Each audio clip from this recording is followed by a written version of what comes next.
नमस्कार, जनमत की पुकार में आपका स्वागत है। प्रदेश भाजपा अध्यक्ष आदेश गुप्ता के नेतृत्व में भाजपा के सभी मोर्चों ने 7 लोकसभा क्षेत्रों में पदयात्रा निकालकर सिसोदिया के बर्खास्तगी की मांग की। भारतीय जनता पार्टी के प्रदेश अध्यक्ष आदेश गुप्ता के नेतृत्व में आज दिल्ली के सभी 7 लोकसभा क्षेत्रों में नई आबकारी नीति में हुए भ्रष्टाचार के लिए दिल्ली के उप मुख्यमंत्री मनीष सिसोदिया की बर्खास्तगी की मांग करते हुए पदयात्रा निकाली गई।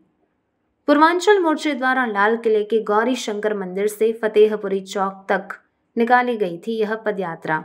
इस पदयात्रा में श्री गुप्ता ने पदयात्रा के दौरान पत्रकारों से बातचीत करते हुए कहा कि आखिर कब तक केजरीवाल जनता, मीडिया और भाजपा के सवालों से भागते रहेंगे।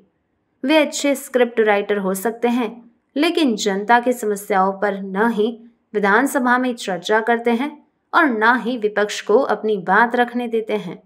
अपनी तानाशाही के कारण लोकतंत्र की हत्या आखिर कब तक करेंगे केजरीवाल।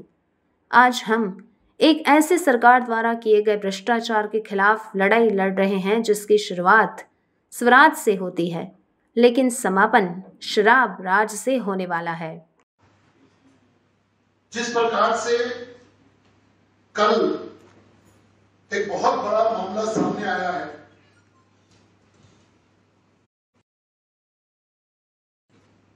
मेहनत, जिंदर गुप्ता जी की मेहनत और जिस प्रकार से जो घोटाला शिक्षा नीति के ऊपर आया, शिक्षा के ऊपर आया है, उन सब बातों को लेके आज हम सबके आपके सबके गुप्ता जी हैं हमारे साथ, रोहिणी से विधायक और पूर्व प्रदेश अध्यक्ष श्री जिंदर गुप्ता जी हैं। मेरे साथ मेरे सहयोगी भाई हरिहर जी हैं, खेमचंद शर्मा जी हैं। अब मैं निवेदन करूंगा आदरणीय आदेश गुप्ता जी से कि जो स्कूल के बारे में जो घोटाला सामने आया उसके बारे में आपको बताएं और फिर विस्तृत विश्लेषण करेंगे। आदेश गुप्ता जी। धन्यवाद हरीश जी। यहाँ उपस्थित श्री विजेंद्र गुप्ता जी जो हमारे पूर्व प्रदेश अध्यक्ष हैं और पूर्व एलओपी श्री हरीश खुराना जी, हरिहर रघुवंशी जी और हेमचंद जी, सभी हमारे पत्रकार मित्र, अभी बहुत पिछले 8 दिनों से लगातार शराब नीति में हुए भ्रष्टाचार का मुद्दा बहुत तेजी से चर्चा में है। भ्रष्टाचार के गंभीर आरोप अरविंद केजरीवाल सरकार पर लगे हैं। ये अपने शिक्षा मॉडल की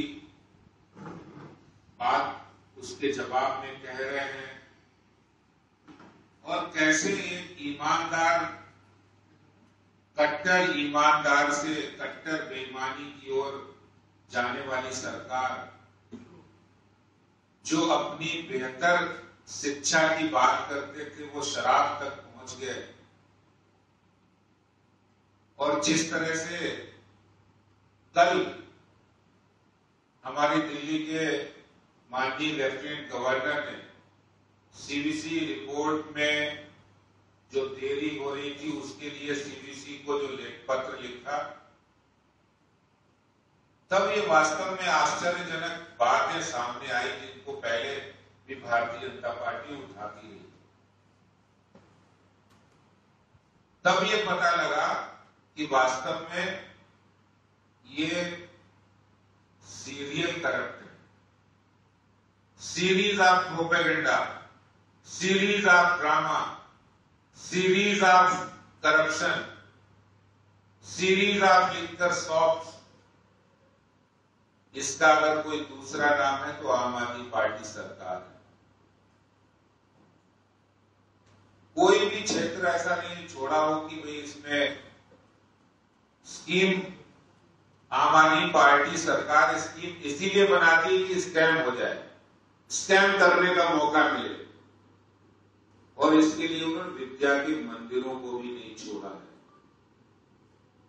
शराब माफिया से मिलकर तो हजारों करोड़ रुपए का दिल्ली के राजस्व को नुकसान पहुंचाया है, चोरी की है, डकैती डाली है, ये सबके सामने दुनिया देख चुकी है। अब इन्होंने विद्या के मंदिरों को भी नहीं छोड़ा। स्कूल बनाने के नाम पर नियम ताक पे रख दिए, सीबीएसई की गाइडलाइंस ताक पे रख दी, सीपीडब्ल्यूडी के स्पेसिफिकेशंस मैनुअल ताक पे रख दिए। पैसा आना चाहिए, भ्रष्टाचार करने का मौका मिलना चाहिए। भूखे भेड़ियों की तरह अरविंद केजरीवाल, मनीष सिसोदिया ने मिलकर शिक्षा के नाम पर भी करोड़ों रुपए का घोटाला किया है। और ये भारतीय जनता पार्टी नहीं कह रही है, ये सीबीएसई की अंतरिम रिपोर्ट कह रही है। वो कह रही है रिपोर्ट कि आपने स्कूलों में कमरे बनाने के लिए 989 करोड़ रुपया सैंक्शन किया, 860 करोड़ रुपए के टेंडर्ड अमाउंट किया और खर्चा कितना कर दिया? 1315 करोड़ से भी अधिक। बिना किसी सैंक्शन के, बिना कोई टेंडर के, बिना अप्रूवल के। भाई अपनी सरकार है, कुछ भी कर लो। सीरीज ऑफ करप्शन चल रहा है, शराब माफिया को भी लुटा के, शिक्षा में भी, शिक्षा के नाम पर भी दे रहे हैं।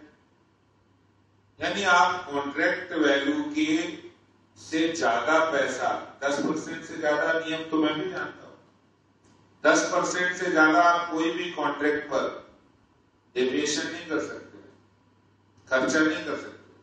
10% से ज्यादा होगा तो उसके लिए आपको अलग से टेंडर करना पड़ेगा। लेकिन इनकी घर की खेती है।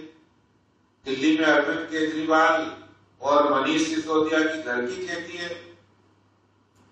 तभी उन्हीं को तो शिक्षा मंत्री बना दिया, उन्हीं को शराब मंत्री बना दिया। और इसीलिए एक बात और है कि जो टॉयलेट बनाए हैं वो भी कमरों में इंक्लूड कर दिए, उनको भी कमरा बता दिया है। और वो भी अनाउंस किया कि 6133 बनाएंगे, 4027 ही बनाए, उसी में इनका इतना ज्यादा खर्चा हो गया। तो सवाल यह है कि आपने शराब माफिया से मिलकर भ्रष्टाचार किया, स्कूलों में कमरे बनाने थे उसमें भी करप्शन कर दिया, आपने स्कूलों में कमरे, टॉयलेट बनाने थे उनको कमरे में जोड़ दिया। कोई तो डिपार्टमेंट छोड़ा नहीं, कोई तो क्षेत्र छोड़ा नहीं जहां भ्रष्टाचार नहीं किया। और तभी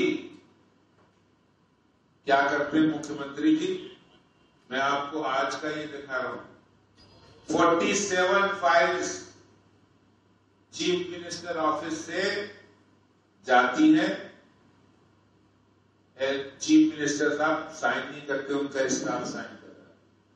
भाई स्टाफ मुख्यमंत्री है, मुख्यमंत्री बताइए। ये वो मुख्यमंत्री जिनके पास कोई पोर्टफोलियो भी नहीं है, लेकिन मुख्यमंत्री कार्यालय से एलजी ऑफिस को फाइल जा रही है, ये दूर से उसको दिखा के, हाँ मुख्यमंत्री जी ये फाइल जा रही है, 20 मिनट दूर से देख के और भेज देते हैं। ये इनकी जिम्मेदारी है। इसका सीधा अर्थ है फाइल पे साइन नहीं करना। इसका अर्थ है कि आप गलत काम कर रहे हो, ताकि जब राज खुले, जब पास आए कड़ी, तो आप जब खुले कड़ी और जब पास आए हथकड़ी, तो आप कह दो हमने तो साइन ही नहीं किए थे फाइल पे, हमने तो सिग्नेचर ही नहीं किए थे। लेकिन कानून सब लोगों के लिए बराबर होता है। मुख्यमंत्री जी, केजरीवाल जी सब जानते हैं, सिसोदिया जी चाहे कितने भी बखान कर लो कि हम तो कमरे बना रहे थे, लेकिन जो करप्शन किया है, जो भ्रष्टाचार किया है, चाहे वो शराब माफिया से मिलकर किया हो, स्कूल बनाने में, कमरे बनाने में किया हो, भ्रष्टाचार होता है और उस भ्रष्टाचार का जो जिम्मेदार होता है वो सरकार का मुखिया होता है। साइन नहीं किए लेकिन बच नहीं सकते। मैं आपको बताना चाहता हूं, सवाल पूछने के बाद जवाब नहीं देना, बेचारा बनने की कोशिश करना, जिम्मेदारी से भागना, जवाबों से भागना, ये बिल्कुल दिखाता है कि आपने बहुत बड़ी बेईमानी की है शराब माफिया के बाद। अगला जो आपने किया है सीरीज ऑफ करप्शन में, एक और सीरीज ऑफ करप्शन में एक और घोटाला सामने आया है। मैं दिल्ली के मुख्यमंत्री और शिक्षा पूर्व शराब मंत्री से कहना चाहता हूं कि सारे घोटाले खुल रहे हैं, सारी बातें सामने आ रही हैं, जनता देख रही है कि आपको बिठाया किस लिए था और आप कर क्या रहे। धन्यवाद अध्यक्ष जी। मैं निवेदन करूंगा पूर्व प्रदेश अध्यक्ष श्री जितेंद्र गुप्ता जी से कि आपको ये जो घोटाला हुआ है तो सिलसिलेवार तरीके से आपको बताएं, आपको संबोधित करें। आदरणीय जितेंद्र गुप्ता जी।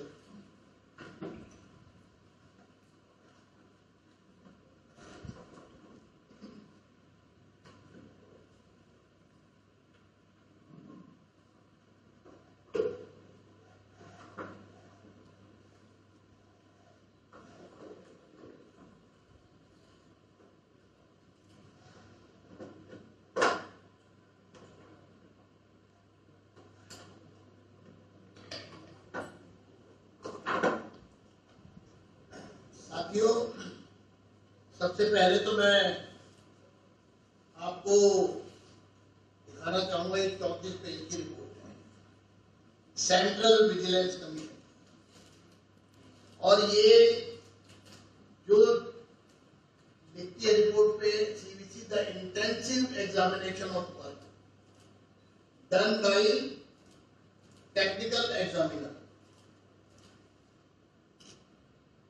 सीवीसी कोई एनफोर्समेंट एजेंसी नहीं है, वो सीबीआई और पुलिस के ऊपर है। वो एडवाइस करती है, गाइडलाइंस देती है, जांच करती है, डायरेक्शंस देती है,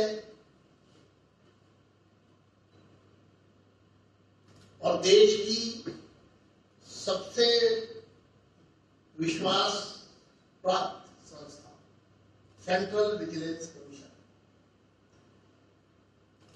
आपके ध्यान में डालना चाहता हूं कि ये कंप्लेंट है 4 पेज की हमारी, जो मैंने सीवीसी को मिलकर 25 जुलाई 2019 को सौंपी थी और उनसे आग्रह किया था कि इसकी तुरंत जांच कराई जाए, क्योंकि सैकड़ों करोड़ रुपए सरकारी खजाने से चोरी हो रहा है शिक्षा के नाम पर। जो शिक्षा के बजट को बढ़ाने की बात की गई थी वो वास्तविकता में बढ़ाया इसलिए गया था जो पैसा चोरी करके, भ्रष्टाचार करके अपने घर ले जाए। सीवीसी ने हमारी उस कंप्लेंट का कॉग्निजेंस लिया, तुरंत उन्होंने हमारे सामने ही आदेश जारी कर दिए रिपोर्ट को, हमारी चिट्ठी को पढ़ने के बाद, क्योंकि उनको भी लगा कि बहुत सब्सटेंशियल और टू द पॉइंट कंप्लेंट है, और टाइम बाउंड मैनर में technical examiner, chief technical examiners organization को, सीपीईओ को सौंप दिया। ये रिपोर्ट आती है 17 फरवरी 2020 को, मैं फिर दोहरा रहा हूं, 17 फरवरी 2020 को दिल्ली सरकार के पास सीवीसी के द्वारा दिल्ली सरकार को दी जाती है, क्योंकि सेंट्रल विजिलेंस कमीशन का अपना एक काम करने का तरीका है, और रिपोर्ट क्योंकि गोपनीय है, कॉन्फिडेंशियल है, इसलिए सिर्फ उन्हीं के पास जाएगी जिन पर कार्रवाई, जिससे कार्रवाई की अपेक्षा की जा रही है और जांच की अपेक्षा की जाती है, और इसलिए उन्होंने सेक्रेटरी विजिलेंस दिल्ली गवर्नमेंट को ये रिपोर्ट सौंपी 17 फरवरी 2020 को। ये मानकर, ये सोचकर कि दिल्ली की सरकार इस भ्रष्टाचार पर लगाम लगाएगी, इसे रोकेगी, खजाने को खाली होने से बचाएगी। लेकिन हैरानी की बात है कि अगर साहू ही चोर है, वो एक फिल्म का गाना भी है कि अगर माझी ही नाव डुबोए तो उसे कौन बचाए। इस मामले में भी यही हुआ।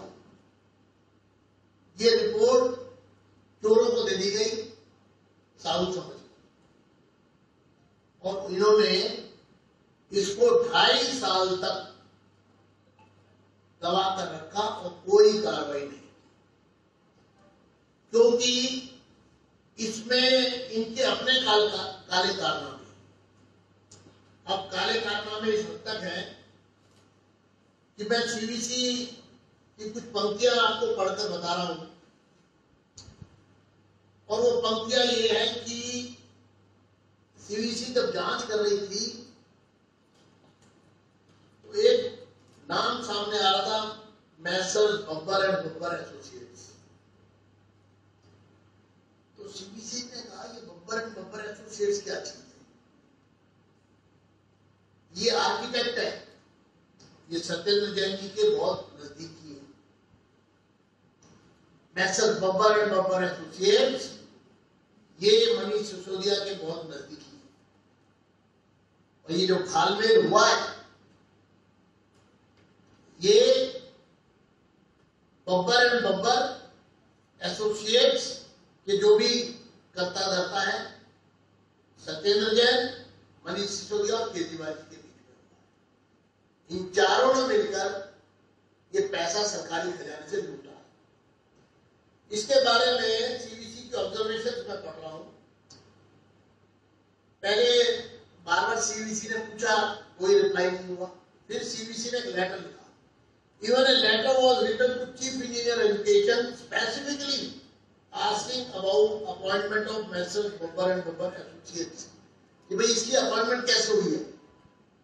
आपने एक आर्किटेक्ट अपॉइंट किया है जो पूरे प्रोजेक्ट को हैंडल कर रहा है, जो जिसके आदेश पर पैसा सरकारी खजाने से निकल रहा है, जिसके आदेश पर काम हो रहा है, जिसके आदेश पर जितने का टेंडर गया है उससे 90% तक, मान लीजिए कि एक चीज का टेंडर गया 100 रुपए, तो L1 जो था उसको 100 रुपए मिलने चाहिए उस काम के लिए, उसको 190 रुपए तक की पेमेंट इस आर्किटेक्ट ने करवाई है, यानी कि 90% एक्स्ट्रा।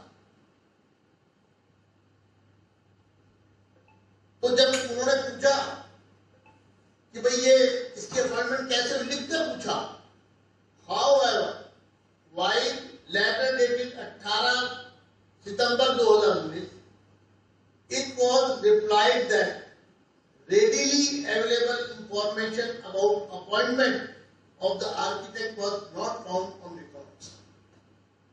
सरकार ने जवाब दिया कि हमारे पास इस बात की कोई जानकारी नहीं है इमीडिएटली कि, और रिकॉर्ड भी हमें नहीं मिल रहा है कि इसको अपॉइंटमेंट कैसे हुआ। आपको मालूम है सरकार में कोई काम बिना टेंडर के नहीं हो सकता। अगर आपको कंसल्टेंट अपॉइंट करना है तो भी टेंडर लेना होगा, अगर करना होगा आपको आर्किटेक्ट अपॉइंट करना है तो भी टेंडर करना होगा, आपको वर्क कोई कंस्ट्रक्शन या कोई भी किसी तरह का काम करना है तो वो भी आपको टेंडर करना होगा। आगे सीवीसी लिखता है अपनी रिपोर्ट में, ये रिपोर्ट का ही अंश है, following queries remain unanswered regarding Messrs Babbar and Babbar associates. 1. How the appointment, ये रिपोर्ट में दिल्ली सरकार को भेजा गया है।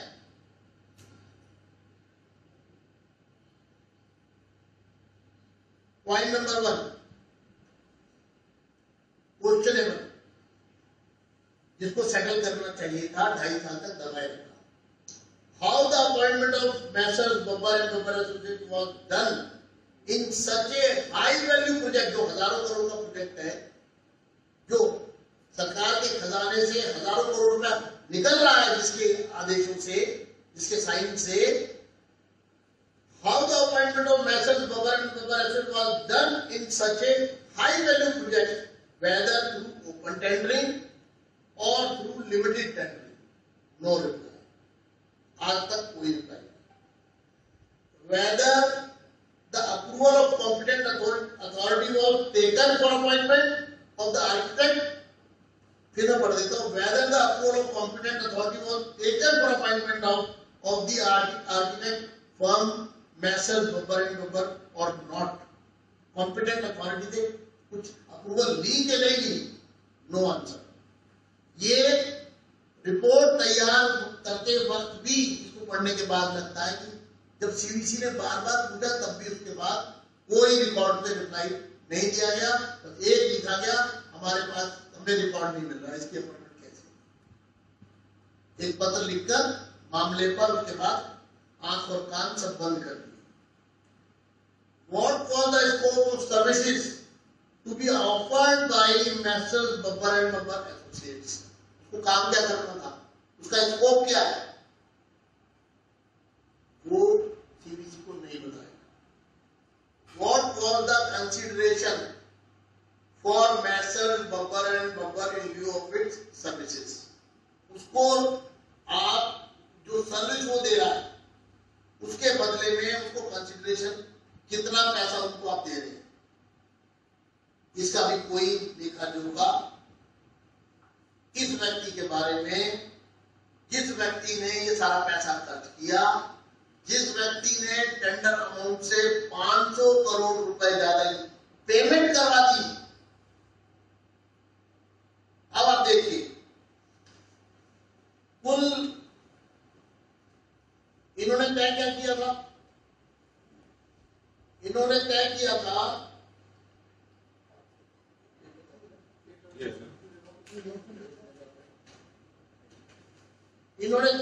था कि हम जिन स्कूलों में कक्षाओं में 50 या उससे ज्यादा बच्चे, 50 क्योंकि 50 से ज्यादा बच्चे कक्षा में नहीं होते, अच्छी बात है, तो उन तमाम विद्यालयों में हम एडिशनल क्लासरूम्स बनाएंगे। तो इन्होंने 207 स्कूल आइडेंटिफाई की, जो ये बात करते हैं ना हमने स्कूलों की सूरत बदल दी वगैरह वगैरह, तो मैं उसका हाल बयान कर रहा हूँ।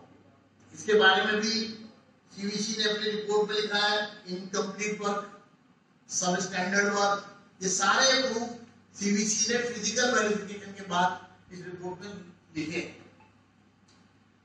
तो दो घपलों की बात मैं कर रहा हूं आपके सामने। एक तो एक ही काम की 2 पेमेंट, सीवीसी ने इसके बारे में कहा है कि 680 जो इंडेंट्स हैं, जो 16-17 और 17-18 में एक्स्ट्रा ऑर्डिनरी जो वर्क है, रिपेयर वर्क, उसके लिए जो इशू किए गए उनकी सबकी जांच होनी थी। क्यों? क्योंकि 2015-16 में मेंटेनेंस डिवीजन ने 15 करोड़ रुपए खर्च किए, 2015-16 में खर्च किए 15 करोड़ रुपए। और आप जानते हैं 16-17 और 17-18 में जब ये कमरों का खेल चल रहा था, उन 2 सालों में करे 300 करोड़ रुपए। ये जो 1350 करोड़ रुपए की पेमेंट हो रही है ये इससे अलग है, और ये जो 300 करोड़ रुपए की जो पेमेंट हुई है ये, और ये जो 1350 करोड़ रुपए की पेमेंट है वो, इसमें बहुत सारे काम एक ही स्कूल में काम एक हुआ है, पेमेंट 2 हुई। इसमें पीडब्ल्यूडी की 2 डिविजन हैं, एक प्रोजेक्ट डिवीजन जिसने 1350 करोड़ रुपए का काम किया, एक मेंटेनेंस डिवीजन जिसने लगभग 300 करोड़ रुपए का काम किया। वो जो मेंटेनेंस डिवीजन है उसने इस दौरान में 680 इंडेंट्स जो है इशू किए। ये जो मेंटेनेंस डिवीजन काम करती है ये स्कूल के प्रिंसिपल की रिक्वायरमेंट के आधार पर रिक्वेजिशन। सीवीसी ने लिखा है कि इसमें से बहुत सारे काम ऐसे हैं जिसमें स्कूल ने कहा ही नहीं, स्कूल को पता ही नहीं, उनके बिल भी बन गए और पेमेंट भी हो। ये सीवीसी कह रहा है। तो दूसरा बड़ा घपला, एक काम की 2 पेमेंट, जिसकी जांच करने के लिए बोला था कि 680 इंडेंट्स जो इशू किए गए जिसमें लगभग 300 करोड़ रुपए की पेमेंट हुई है, ये इनकी सबकी जांच हुई, इसको दबा लिया। फिर उसके बाद छांटे गए जिनमें कमरे बनने थे, तो इनिशियली डिसाइड हुआ 2526 कमरे बनने, और बाद में उसको एक्सटेंड करके 194 स्कूल का टेंडर हुआ और उसमें लगभग 836 करोड़ रुपए कुल पेमेंट का फाइनल मोहर लगी। यानी जब टेंडर होता है तो L1 को देने वाली पेमेंट, एक्चुअल पेमेंट वो थी 836 करोड़ रुपए। इन 194 स्कूलों में इनके हिसाब से जो कमरे बनने का जो उन्होंने बात की वो 8089 कमरे, 2526 से बढ़ के 8089।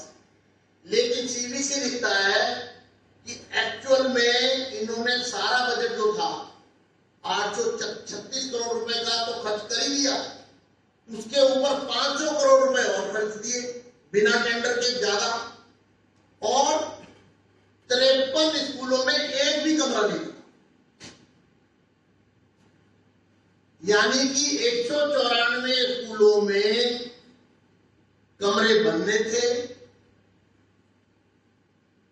उनमें से 53 स्कूलों में कोई काम ही नहीं हुआ, और टेंडर का जो अमाउंट था 836 करोड़ रुपए से बढ़कर हो गया 1315 करोड़, क्योंकि mister Babbar and Babbar expert in corruption, in conspiracy, इसमें इनके एडवाइजर थे कि पैसा सरकार के खजाने से कैसे निकाला जाए। उसके बाद उन 141 स्कूलों में भी जो क्लासरूम सेक्शन में बने वो बने सिर्फ 4027, जो एक्चुअल क्लासरूम बने 4027, और वो भी एक बहुत बड़ा घपला है। वो भी इसमें सीबीसी ने जिक्र किया है कि जो कमरे बने स्कूलों में, नजरगढ़ में एक स्कूल ऐसा है जिसमें कुल बच्चे हैं 40, यानी कि एनरोलमेंट है 40 स्टूडेंट्स का, तो स्कूल ऑलरेडी एग्जिस्ट कर रहा है तो कमरे भी होंगे तब, और बच्चे हैं सिर्फ 40, और बनाने के कमरे किन स्कूलों में जिनमें 50 और उससे ज्यादा के बच्चे, और यहां बना दिए 12 कमरे, क्लासरूम 12। तो ये 4027 में भी बच्चे कितने आए और कमरे कितने चाहिए और कमरे कितने बन गए, वो अलग एक बड़ा घपला है कि बच्चे 100 हैं, कमरे 40 बना दिए। पहले जाओ, बनाए जाओ, जहां जगह दिख रही है ग्राउंड में खड़ी करते जाओ बिल्डिंग, ग्राउंड प्ले ग्राउंड खत्म कर दिए। क्यों? क्योंकि जितना एक्सप्लॉइट करेंगे उतना पैसा आएगा। अब आप कहेंगे कि आप तो कहते हैं कि इसमें 8089 थे, इन्होंने एक्चुअली में क्लासरूम बनाए 4027, पेमेंट हुई 7138 करोड़, पेमेंट हुई है 7138 करोड़। ये इसमें जो कुछ मैं बोल रहा हूं ये मैं नहीं बोल रहा हूं, ये आदिल जी हम नहीं बोल रहे हैं, ये सब ये बोल रहा है, ये बोल रहा है सीबीसी, हम तो सिर्फ आपको एक्सप्लेन कर रहे हैं। तो कैसे हो गए भाई वो 4 क्लासरूम तो 4027 ही है। तो सीबीसी कहता है कि इनको एक्चुअल में 194 स्कूलों में 160 टॉयलेट ब्लॉक्स बनाने थे, इन्होंने 141 स्कूलों में ही 1214 टॉयलेट ब्लॉक्स बना दिए, 1214 टॉयलेट ब्लॉक्स बना दिए 141 में, यानी कि 75% से भी कम स्कूल्स में जितने 100% स्कोप था उसमें जितना बनाना था उससे 10 टाइम्स अगर देखे जाए, कैलकुलेट करेंगे तो इतनी 1214 टॉयलेट ब्लॉक बना दिए। और फिर कहते हैं ये equal classrooms, equal to classrooms, हमने इक्वल टू क्लासरूम्स, और इसलिए हमने 1214 कमरों का टॉयलेट का कमरे के हिसाब से 28 लाख रुपए के हिसाब से हमने इसका पेमेंट कर दिया। तो अब 4027 में 1214 कमरे और जोड़ दो, और आपकी जानकारी के लिए ये सब सेमी पक्का कमरा है, इनमें लेंटर नहीं डल रहा, टुकड़ी लगाई जा रही है। सीडीसी कहता है कि जो सेमी पक्का स्ट्रक्चर है, जो टोटली एक टेम्पररी स्ट्रक्चर है, उसकी कीमत सरकार ने, जो पक्का स्ट्रक्चर बिल्डिंग होती है, प्रॉपर मल्टी स्टोरी बिल्डिंग होती है, उससे ज्यादा कीमत इन्होंने इन कमरों की पे की, और वो भी विदाउट टेंडर, बिना कंपटीशन के। बब्बर एंड बब्बर जिंदाबाद। तो कुल मिलाकर के इन्होंने जीएफआर 2005 का टोटल वायलेशन किया, कंप्लीट वायलेशन। सीपीडब्ल्यूडी मैनुअल 2014 का कंप्लीट वायलेशन, सीबीसी गाइडलाइंस का कंप्लीट वायलेशन,